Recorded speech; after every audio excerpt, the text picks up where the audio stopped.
सुलेर जवळगे जिल्हा परिषद प्राथमिक शाळेच्या आवारातील वीज तार धोकादायक असून विद्यार्थ्यांच्या जीवाची खेळ सुरू आहे। मात्र महावितरणचे याकडे दुर्लक्ष होत असल्याने पालकांनी शाळेला कुलूप ठोकण्याचा इशारा दिला।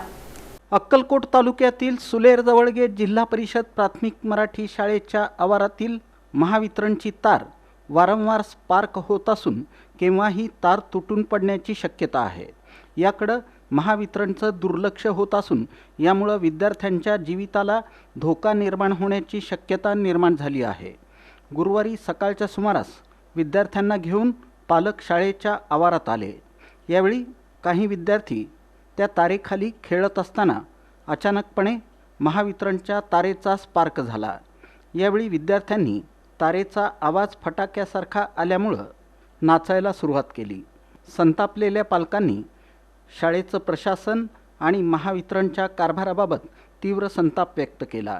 एखादी दुर्घटना घडल्यानंतर शाळेचं प्रशासन आणि महावितरण जागा होईल का अशा भावना यावेळी पालकांनी व्यक्त केल्या। दरम्यान शाळेच्या आवारात धोकादायक तारेची ही अवस्था असताना गेल्या काही दिवसांपूर्वी एका महावितरणच्या ठेकेदारानं शाळेच्या आवारातच महावितरणचा भला मोठा डीपी बसवला आहे।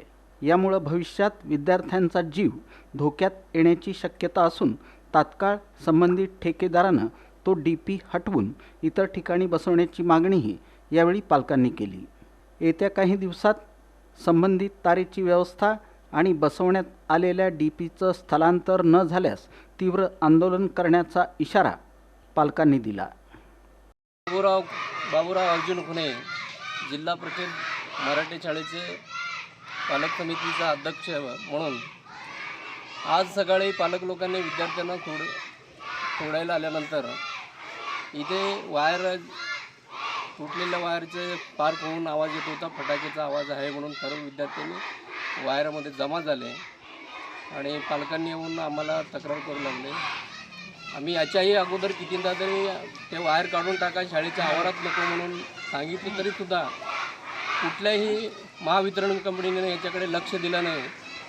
आणि नवीन डेपो झालं कर्तव्य दक्ष म्हणून घेणारे गावामध्ये त्यांनाही विनंती केलं आपल्या शाळेतल्या विद्यार्थ्यांना धोका व्हायला नाही पाहिजे, कळकळीची विनंती केलं, त्यांना हातापाया पडला तरी त्यांची मनमानी तोडली नाही। आम्ही त्या मुलांना ह्या शाळेमध्ये पाठवायला भीती वाटत नाही असं सर्व पालकांनी म्हणू लागले। तरी याला MICB जबाबदार असेल आणि सर्व पालकांना विनंती करतो, मी या शाळेचा अध्यक्ष म्हणून 15-20 दिवसाला तरी स्वतः येऊन विद्यार्थ्यांचं देखभाल केलं पाहिजे आणि शिक्षक लोकांनाही टाईमवर येत नाहीत, काय येत नाहीत हे पालकांनी विचारायला पाहिजे। ಸಾಲಿ ತೊಂಬಂದು ಬಳಕ ನಿಂತಿದ್ರಿ ನಿಂತ ಬಳಕ ಇಲ್ಲಿ 10-15 ಪರ್ವ ಲೈಟ್ ತಳ ಕುಣ್ಲಿಗತ್ತವ ಮ್ಯಾಗ ತಾರ ಪಡಪಡ ಹಾರ್ಲಾಗತ್ತದ। ಇಲ್ಲಿ ಒಬ್ಬರು ಯಾರು ಶಿಕ್ಷಕ ಇಲ್ಲ, ಕರ್ಮಚಾರಿ ಇಲ್ಲ, ಯಾರೂ ಇಲ್ಲ, ಇಲ್ಲಿ ಸಿಪಾಯಿ ಇಲ್ಲ। ಈ ಲೈಟ್ ವೈರ್ ಕಡ್ಕೊಂಡು ಬಿದ್ದು ತಳ 20-25 ಪಾರ್ಗಳು ನಿಂತಾವ। ಅವು ಏನ್ರ ಐತೆ ಜಿಮ್ಮೆದಾರಿ ಸಾಲಿ ಯಾರು ತೋತಾರೆ, ಗ್ರಾಮ ಪಂಚಾಯತ್ ಯಾರು ತೋತಾರೆ, ಅದ್ರದ್ದು ಯಾರು ಇದಕ್ಕೆ ಬಂದು ಯಾರು ಡಿಸಿಷನ್ ತೋರಿ ತೆಗಿಬೇಕ್ರಿ। ಅವು ತೆಗೆದು ಸಾಲಿ ಅಂದ್ರೆ ಹೆಂಗಿರ್ಬೇಕು, ಎಲ್ಲ ಸ್ವಚ್ಛತೆ ಇರಬೇಕು। ಸಾಲಿ ವೈರ್ ಕಡ್ಕೊಂಡು ಬಿದ್ದು ಯಾರೇ ಪರ್ವ ಸತ್ತು ಜಿಮ್ಮೆದಾರಿ ಯಾರು ತಗೋರು, ಶಿಕ್ಷಕ ಬಿ ತಗೋಲ್ಲ ಹೇಳ್ತಾರೆ, कर्मचारी बी तोला तर तोगार यार मग साली परवा कळसं ಹೆಂಗೆ ನಾವು ಇಲ್ಲಿ इतर यांड्रे ನೀವು दक्षता तोरी। माझं नाव प्रकाश निळकंठ वाघमारे। आज मी माझ्या मुलांना शाळेत सोडण्यासाठी जिल्हा परिषद प्राथमिक मराठी शाळा सुलेर जवळगे येथे आलेलो होतो।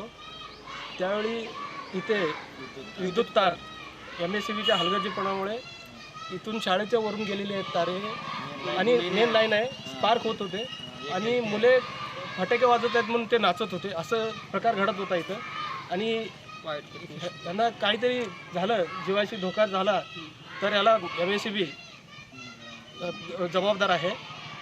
आणि याच्यात आपले सरपंच, गावचे प्रतिष्ठित लोक म्हणजे शाळेसाठी सहकार्य करावं आणि मुख्याध्यापकांनी लक्ष द्यावं अशी माझी विनंती आहे।